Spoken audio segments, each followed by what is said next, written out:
চট্টগ্রামে পুরাতন গির্জা ব্যবসায়িক কল্যাণ সমিতির শপথ গ্রহণ অনুষ্ঠান সম্পন্ন।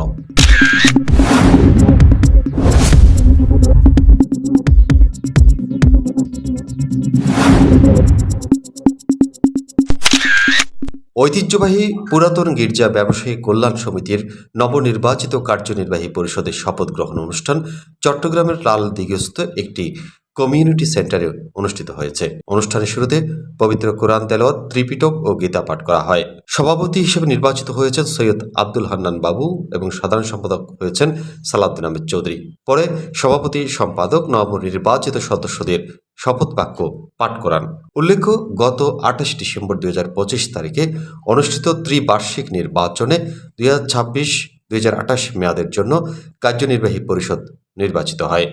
অনুষ্ঠানটি সঞ্চালনা করেন আ.স.ম. ইয়াসিন মোহাম্মদ। সভায় ব্যবসায়ীদের মধ্যে সম্প্রীতি ও ঐক্য রক্ষায় সজাগ থাকার আহ্বান জানান।